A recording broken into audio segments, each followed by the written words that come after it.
Sindir keras Kevin Dix, ini kata masyarakat Malaysia.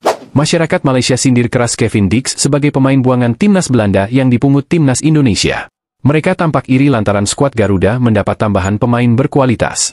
Dix resmi menjadi WNI usai mengambil sumpah di Copenhagen, Denmark, pada 8 November 2024 lalu. Ia menjalani proses tersebut bersama dua pemain keturunan lainnya yakni Estela Loupati dan Noah Leatomo. Namun, hal tersebut mendapat cibiran dari masyarakat Malaysia. Mereka mengejek Dix sebagai pemain buangan timnas Belanda. Alah baru dapat Kevin Dix saja belagu. Pemain buangan Belanda dipungut, kata akun Ultras Curva Selatan di media sosial, dikutip Senin, 11 November 2024. Pesepak bola berusia 28 tahun itu memang menanti cukup lama panggilan dari timnas Belanda. Sebab, Dix sudah pernah memperkuat The Oranje dari level U19, U20, hingga U21. Namun, pemain kelahiran Apeldoorn itu tak kunjung mendapat panggilan. Sampai akhirnya, ia mengiyakan tawaran untuk dinaturalisasi menjadi WNI dan memperkuat timnas Indonesia.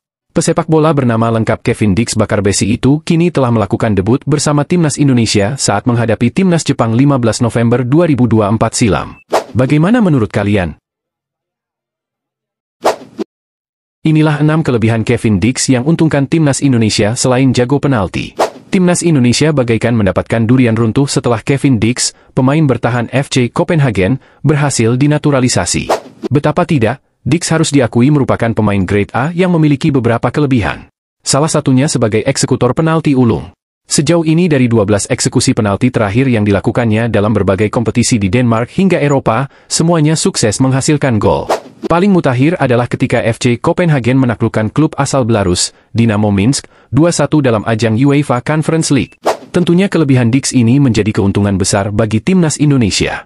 Pelatih Shin Tae-yong kini tidak perlu pusing lagi memilih eksekutor tendangan penalti bila diperlukan. Tapi tahukah scorer, sebenarnya bukan itu saja keuntungan skuad Garuda mendapatkan pemain yang kabarnya sedang diincar klub Bundesliga, Borussia Mönchengladbach, itu. Apa saja keuntungan lainnya? Simak selengkapnya. 1. Menambah kedalaman skuad. Shin Tae-yong beberapa kali membuat pernyataan mengenai pentingnya kedalaman tim dalam skuad Garuda. Tentunya kehadiran Kevin Dix menambah kedalaman sektor pertahanan. Begitu banyak pemain belakang yang kemampuannya tidak terlalu jomplang dengan Dix. Sebut saja Sandy Walsh, Rizky Ridho, Mees Hilgers, Jai Idzes, Asnawi Mangkualam, hingga Jordi Amat. 2. Bisa bermain di beberapa posisi. Posisi utama Kevin Dix di klubnya, FC Copenhagen, adalah bek tengah. Pada posisi tersebut, Dix bisa dimainkan di sebelah kanan maupun kiri. Posisi lain yang bisa dijalaninya dengan baik di lapangan adalah sebagai gelandang bertahan, bek kanan, dan bek kiri. Bahkan pada musim ini, berdasarkan data dari Transfermarkt, Dix lebih banyak dipasang sebagai bek kiri. Tercatat dalam 15 penampilan, ia 7 kali berperan sebagai bek kiri, 6 kali bek tengah, serta masing-masing sekali bek kanan dan gelandang bertahan. Ketika menjalani debutnya sebagai pemain timnas Indonesia melawan Jepang pada ronde ketiga kualifikasi Piala Dunia 2026 zona Asia Grup C, Dix menempati posisi sebagai bek kanan. 3. Pengalaman internasional. Soal pengalaman internasional, tidak perlu diragukan lagi.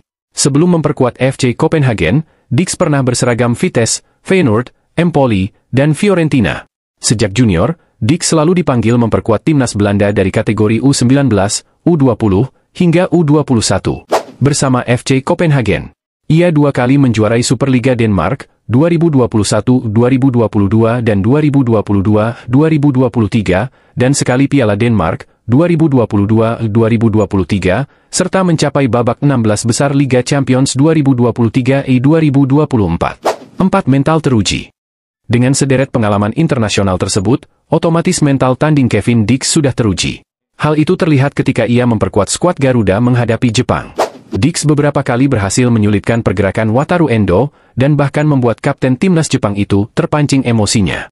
Torehan 12 gol berturut-turut yang dicetaknya dari titik penalti saat memperkuat FC Copenhagen juga menunjukkan betapa solidnya mental tanding pemain berdarah Maluku tersebut.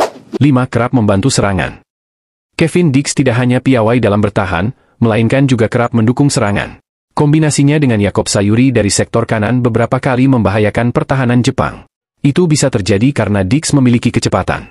Sayangnya ia harus digantikan oleh Sandy Walsh pada menit ke-35 karena mengalami cedera lutut dan sempat absen beberapa lama untuk pemulihan cedera.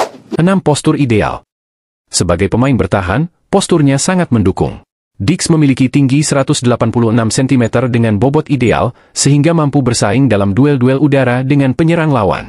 Bahkan penyerang sekelas Erling Haaland pun tidak mudah melewati pengawalan Dix saat FC Copenhagen jumpa Manchester City di Liga Champions 2023-2024. Hal itu juga tidak lepas dari karakter permainan Dix yang ngotot dan didukung fisik tangguh, sehingga tidak mudah terjatuh saat body charge dengan pemain lawan. Nah, itulah tadi sederet kelebihan Kevin Dix saat berlaga di lapangan. Meski tidak 100% menjamin kemenangan, setidaknya Dix diharapkan bisa menambah kualitas bertahan skuad Garuda. Sehingga, Timnas Indonesia bisa meraih hasil yang diharapkan dalam laga sisa kualifikasi Piala Dunia 2026. Bagaimana menurut kalian? Mengejutkan, segini harga pasaran terbaru Pratama Arhan usai dilepas klub Suwon FC. Suwon FC resmi melepas Arhan. Kontrak pemain Timnas Indonesia tersebut tak diperpanjang untuk musim kedua. 1 menit bermain.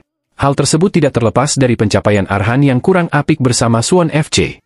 Pemain asal Blora itu hanya 2 kali tampil sepanjang musim 2024 di semua kompetisi. Kepastian Arhan dilepas Suwon FC dirilis pada Rabu 1 Januari 2025.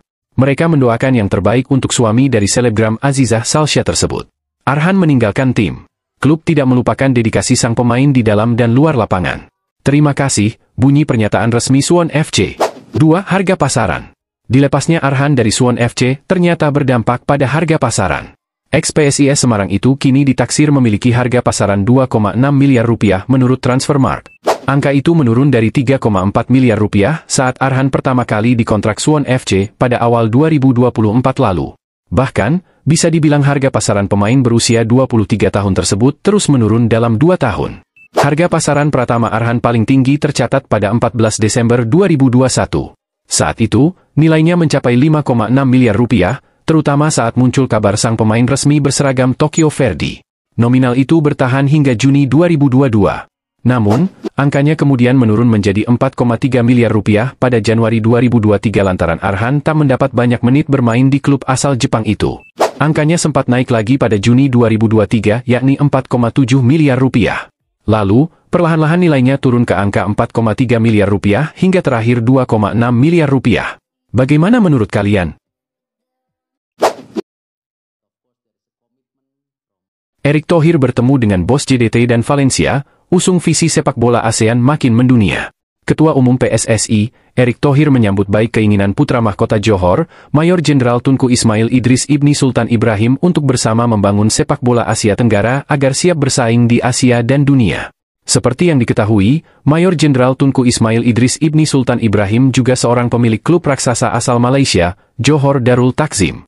Johor Darul Takzim adalah tim yang konsisten tampil di kompetisi kasta tertinggi Asia setiap musimnya. Menurutnya, sebagai bagian dari benua Asia yang sepak bolanya terus berkembang, kualitas sepak bola kawasan ASEAN jangan mau tertinggal. Sepak bola Asia Tenggara harus punya visi besar untuk tampil di level dunia. Sebuah pertemuan positif dan membuahkan banyak hal, ide, sekaligus visi antara saya dan putra mahkota Johor yang ingin sepak bola di Indonesia dan Malaysia maju, ujar Erick Thohir kepada awak media. Sekaligus ingin membawa sepak bola Asia Tenggara makin berbicara di Asia dan dunia, lanjutnya. Sebelumnya, Tunku Ismail Idris Ibni Sultan Ibrahim memberikan apresiasi kepada Ketum PSSI dengan mengatakan bahwa Asosiasi Sepak Bola Malaysia, FAM, butuh sosok seperti Erick Thohir karena punya koneksi yang luas di lingkup internasional. Menanggapi apresiasi itu, Erick membuka tangan bagi putra mahkota Johor itu jika ingin mengetahui lebih jauh tentang sepak bola Indonesia. Erick Thohir juga membuka keran investasi di dunia sepak bola Indonesia, salah satunya kepada bos Johor Darul Takzim tersebut. Termasuk juga jika dari Johor ingin investasi di sepak bola di Indonesia, kami welcome, ujar Erick Thohir. Karena Liga 1, Liga 2, akan dijadikan liga yang sangat profesional, kata Erick. Sementara itu, dalam akun Instagram miliknya, Hrakroun Prinseur, Mayor Jenderal Tunku Ismail Idris Ibni Sultan Ibrahim menyatakan apresiasinya saat berdiskusi dengan Erick Thohir. Pertemuan yang sangat bermanfaat. Kami berdiskusi mengenai sepak bola dan rencana masa depan yang akan menjadi game changer bagi sepak bola ASEAN. Salam hormat untuk Pak Erick, tulisnya. Orang nomor 1 di PSSI tak hanya bersua dengan pemilik Johor Darul Takzim. Sehari sebelumnya, Erick Thohir juga bertemu dengan Peter Lim selaku pemilik klub raksasa asal Spanyol, Valencia dan Glenn Sugita selaku bos Persib Bandung di Singapura. Pertemuan tersebut ditujukan untuk membicarakan perkembangan sepak bola Asia Tenggara. Dirinya ingin pengelolaan sepak bola di Asia Tenggara mengalami peningkatan signifikan. Yang Mulia Tunku Ismail, Bupati Johor bertemu dengan Ketua Umum Persatuan Sepak Bola Indonesia Erick Thohir, pemilik Persib Bandung Glenn Sugita, dan pemilik Valencia CF Peter Lim di Singapura pada 12 November 2024, tulis akun Instagram resmi milik Johor Darul Takzim. Pembahasan difokuskan pada dunia sepak bola di kawasan tersebut, khususnya perkembangan sepak bola, manajemen klub sepak bola, dan cara-cara untuk meningkatkan standar sepak bola di kawasan tersebut, khususnya di negara-negara ASEAN, ujarnya. Pemilik Johor Darul Takzim juga memuji sosok Erick Thohir.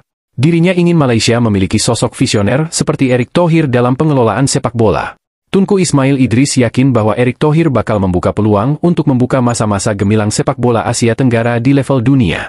HRH Tunku Ismail juga memuji Erick Thohir karena telah mengangkat tim nasional Indonesia dan menyatakan keyakinannya bahwa akan ada masa-masa yang gemilang bagi sepak bola ASEAN, ujar Tunku Ismail Idris Ibni Sultan Ibrahim. Bagaimana menurut kalian? Inilah kisah Jordi Wehrman yang pernah diminati Arsenal. Pengakuan mengejutkan disampaikan oleh pemain Madura United, Jordi Wehrman. Pemain yang berharap bisa bela timnas Indonesia itu mengaku bahwa ia sempat hampir direkrut oleh Arsenal. Itu sudah lama sekali, saat itu saya berumur 16 tahun. Tapi memang ada tawaran dari PSV dan Arsenal, ucap Jordi baru-baru ini kepada media Belanda, Voetbal Primer. Saat itu saya masih sangat muda dan menjadi penggemar serta kapten Feyenoord U17. Pada saat itu saya belum berpikir untuk mencari uang atau pergi ke luar negeri, sambungnya. Anda hanya berharap untuk Feyenoord dan bermimpi bermain di De Kuip, tidak ada yang lain, sambungnya. Di Belanda, pemain berusaha masuk ke lapangan dengan ide taktik yang kuat. Hal serupa juga terjadi di Indonesia. Namun di Belanda, setiap lawan benar-benar kami pikirkan, kami analisis dan sangat matang dan taktik kuat, ungkapnya. Di Belanda, Anda sering melihat tim-tim yang lebih baik menguasai bola dan menang. Sementara di sini, Anda menyadari bahwa semua tim bisa saling mengalahkan, tambah Jordi. Bagaimana menurut kalian? Mengaku lebih senang main di Indonesia ketimbang bermain bersama Wolverhampton Wanderers, ini kata Justin Hubner. Justin Hubner ungkap lebih senang main di Indonesia dibandingkan dengan klubnya. Bek berbakat tersebut secara terbuka mengungkapkan pilihannya antara bermain untuk timnas Indonesia dan membela Wolverhampton Wanderers U21. Dalam sebuah wawancara, pemain kelahiran Belanda ini menyatakan bahwa bermain untuk skuad Garuda memberikan kepuasan tersendiri yang sulit ia dapatkan di level klub, meskipun bermain di klub Eropa sekelas Wolverhampton U21. Menurut Hubner, bermain di timnas Indonesia bukan hanya tentang kebanggaan mengenakan seragam merah putih, tetapi juga tantangan yang lebih besar. Tekanan yang datang saat bermain untuk timnas Indonesia dianggapnya sebagai pengalaman berharga yang membentuk mentalitasnya sebagai pemain profesional. Mungkin bagi saya terasa lebih istimewa ketika saya kembali ke timnas dibandingkan kembali ke klub saya, ungkap Hubner, seperti dikutip dari kanal YouTube Indosat Oredo Hutchison. Hubner menjelaskan bahwa suasana saat membela timnas Indonesia berbeda jauh dengan bermain di Wolverhampton U21. Meskipun Wolverhampton adalah bagian dari klub besar Liga Inggris, tekanan yang dihadapinya di tim nasional jauh lebih intens dan memberikan tantangan yang lebih menarik. Pilihan Hubner untuk mengutamakan timnas Indonesia tidak hanya didasarkan pada aspek teknis, tetapi juga emosional. Sebagai pemain yang memiliki kesempatan bermain di level internasional bersama Indonesia, ia merasa mendapat kepuasan lebih ketika bisa berkontribusi bagi negara yang memiliki sejarah panjang dalam sepak bola Asia Tenggara. Di Wolverhampton U21, ia memang menjalani peran penting sebagai salah satu pilar di lini pertahanan. Namun, atmosfer yang ia rasakan bersama timnas Indonesia memberikan pengalaman unik yang sulit ia temukan di klub. Bermain di timnas memiliki nilai yang berbeda. Saya merasa ada tanggung jawab besar di sana, dan itu membuat saya semakin termotivasi untuk memberikan yang terbaik, tambah Hubner. Sebagai pemain yang memiliki darah campuran Belanda Indonesia, Hubner merasa bangga bisa membela timnas Indonesia di ajang internasional. Ia mengaku, dukungan luar biasa dari para supporter Indonesia adalah salah satu alasan yang membuatnya merasa istimewa saat bermain untuk negara. Sorakan dari ribuan penonton di stadion, tekanan dari lawan, hingga ekspektasi tinggi dari masyarakat menjadi tantangan yang ia nikmati setiap kali mengenakan seragam timnas Indonesia. Hubner juga menekankan bahwa pengalaman ini memberikan pembelajaran penting dalam karir sepak bolanya. Atmosfer di Indonesia sangat berbeda. Dukungan dari supporter membuat saya semakin bersemangat. Ini adalah sesuatu yang sulit dideskripsikan dengan kata-kata, ujarnya. Bermain untuk timnas Indonesia juga memberikan peluang bagi Hubner untuk mengasah kemampuannya di level yang lebih tinggi. Menghadapi lawan-lawan tangguh di Asia Tenggara maupun di level internasional membuatnya semakin berkembang sebagai pemain.